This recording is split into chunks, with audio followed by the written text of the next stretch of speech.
is GI, or Global Illumination. So I have some other little files from that in my awkward little flashlight folder that I made.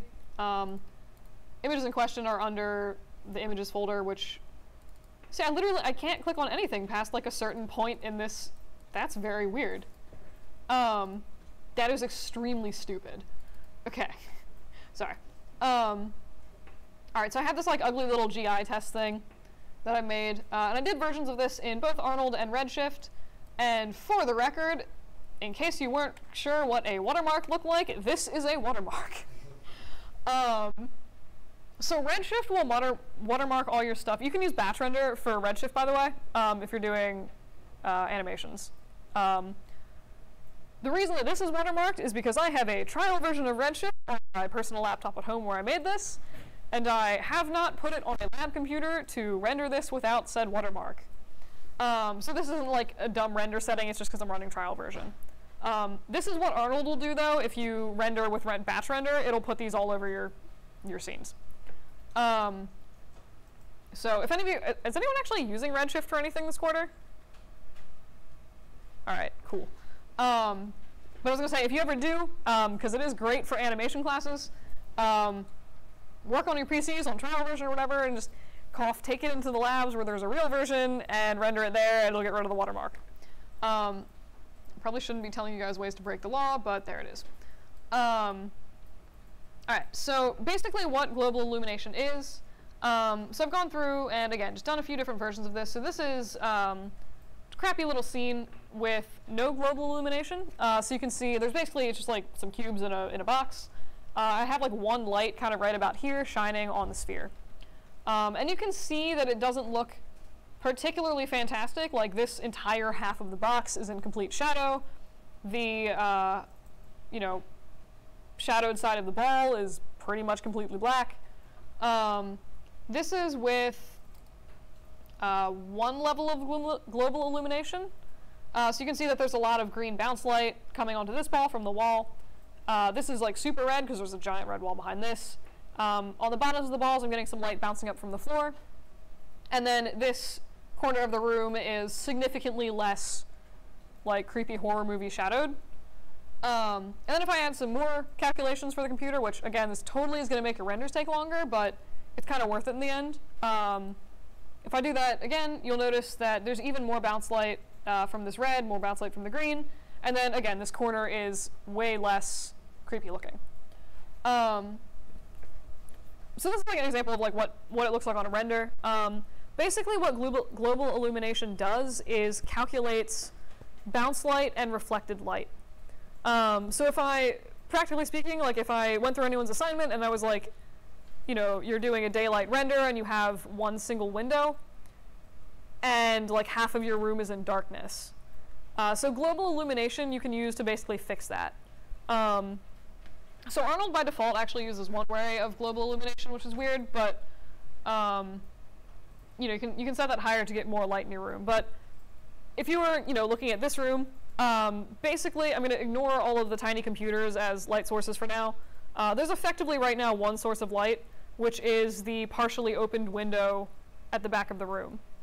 So by default, Maya would probably render this with, you know, just a light coming onto the table, and that entire back window or back wall behind the projector would be black. In this case, like we have a, you know, we can very clearly see that that wall is not black. But like there's not really super like obvious light shining on it. What's actually happening is that the light is coming from the window, hitting the walls, the floor, the desks, kind of everything in the room, and then basically bouncing back onto that wall behind the projector and lighting it up. And that's all global illumination does. I'm going to call it GI from now on because I can't say global illumination. But that's all GI does. So it's basically, again, just calculating you know, light from the wall that's like bouncing onto this, and then everything kind of ends up being a little bit brighter, having more realistic highlights because of those extra calculations. Again, this totally is going to boost your render time. However, especially for this final, since you want it to, at least, I'm not sure if there's a game equivalent of this, but at least for Anim Kids, kind of worth it. I mean, even if it takes like 10 minutes to render your stuff, you're only rendering like 6 frames.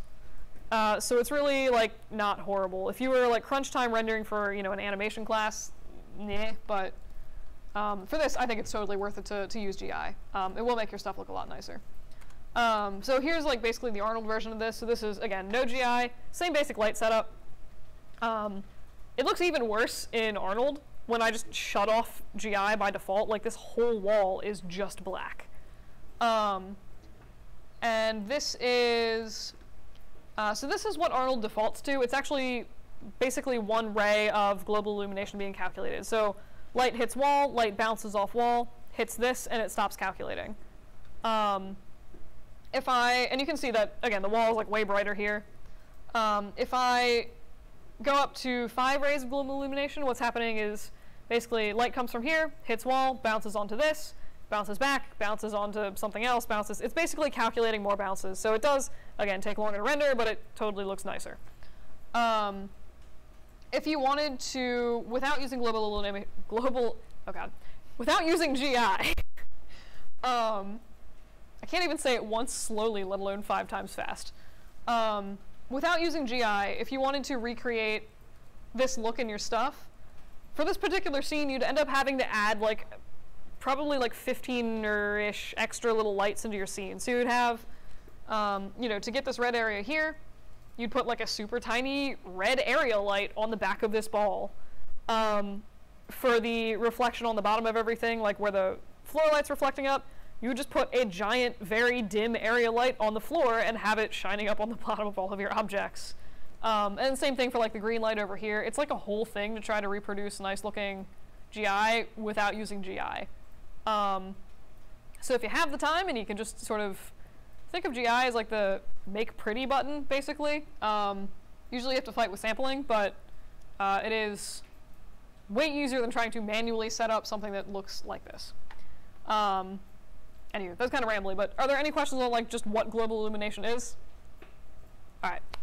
So I'm just going to bust in really quick. I have in the scenes folder of that flashlight thing, I do have these pretty much the same little setup I have that I just showed you. I'm just going to show you, go in, what is it called?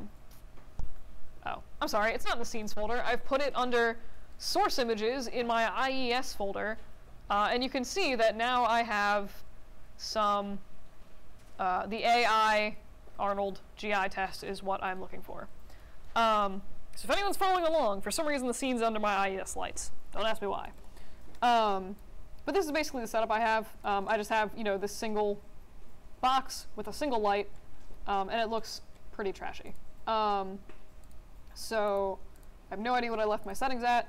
All right, looks like about one bounce thing. All right, so this is looks like the standard standard setting for Arnold. If you need to access GI settings, they're under your render settings. So in the same tab, this Arnold renderer tab, where you'd find your sampling, instead of being under sampling, it's under ray depth. Why they don't just call it GI, I don't know. But again, it's under ray depth in your basically sampling tab in Arnold. So you can see this is what it starts out with by default when you're working with Arnold. The settings that you're going to want to use for this are basically diffuse and specular. So this is effectively how many rays or like how many bounces do each of these things get. So if I set these to 0, it's going to make my render look real bad real fast. That being said, it does render quickly. If you were also looking to recreate the look of default Maya lights in Arnold, this is how you would do it. I just don't know why you'd want to, but you can. So again, this is no GI at all. This is the default for Arnold with 1 light for specular and 1 for diffuse. And then I usually will set this to something like, you know, the higher you set this, the more bounces it's going to do, and the more global illumination it'll get. So you can totally bump this up to something like super crazy high. At some point, it probably is just going to end up slowing your renders down more than the benefit you get. But I find that like 5 is usually something reasonable if you want like a, you know, nicely illuminated room.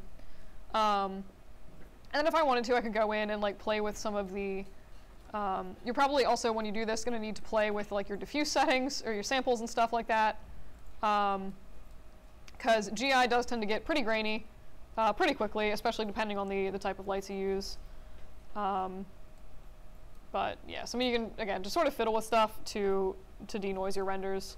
Actually, that reminds me super quick. Where is it? Shoot. All right, so I was actually looking into better ways to denoise your stuff, and apparently in Arnold like 5.1, which I think is a 2019 thing, they have like automatic denoisers, and I was like, wow, these look great and super efficient, and why aren't they available in the labs here, cough. But I will be looking into ways to denoise images better that don't include just setting your samples up to like 50. But you can see by playing with those samples, I do get a much nicer looking render than this horrid grainy ick up here. That's pretty much GI and Arnold. Are there any questions about that? All right. I'll show you how to set up the same thing in Redshift. It's pretty much the same process, well, slightly different. So this time, if you're following along, I'm looking for RS GI test, which is also like weird to say rapidly. All right, so got my render view for Redshift, and let's see how long it takes to buffer this time. Not even the right scene, dude. I have never seen it take so long to just like set that up. All right, so here's what we have in the Redshift. Again, pretty much exactly the same scene. You can also find the settings for GI under your render settings. If you ever switch render engines and like it hasn't updated the menus here, just this little render using dropdown, you can select the different engines. So in this case, I'm just going to grab Redshift, and you can see now I have different options. And in the case of Redshift, they actually have a real person tab for GI, which is lovely. So by default, it starts off with no GI. So this is, again, no global illumination. And the settings for this are pretty much, you just want to grab, for primary GI engine, usually the convention that I was taught is use photon map. And then for secondary, just do brute force. Functionally, I've fiddled around with both irradiance cache and brute force and didn't notice a huge difference between them, like visually. But again, I was just sort of, you know, told to use photon map, so I do. And then the number of rays for this is, or for under brute force GI is basically similar to the Arnold settings, where it's just like how many rays of are you sending out from the light to bounce off stuff. So yeah, you can it's always interesting to zoom in on this, so you can see this is just like very, very slowly, progressively refining stuff, and it just keeps doing this. Like, it does take a while to render GI, but it does give you nice effects. But yeah, so honestly, like, that's pretty much GI in Redshift. Still renders way faster than Arnold, but yeah. Back to 16. And then if you want, you can also like fiddle. So you'll notice, like, if I, God help me, if I set the GI bounces up to like 13, it takes forever to render, but it gets, you can see sort of as I scrub down, it's like progressively less and less bounces, and then the more I go up, you can see that red is like really starting to pull into the ball in like different areas and stuff in there. But again, this is probably excessive for like anything you need to do, because it's going to take forever to calculate. And that's pretty much GI. Any questions on that?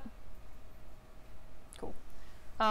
It's super lovely. Just like, don't be surprised if you turn on global illumination and you're like, oh my god, why is it taking 40 minutes to, not 40 minutes, why is it taking like 10 minutes to render an image? It's just gonna happen sometimes.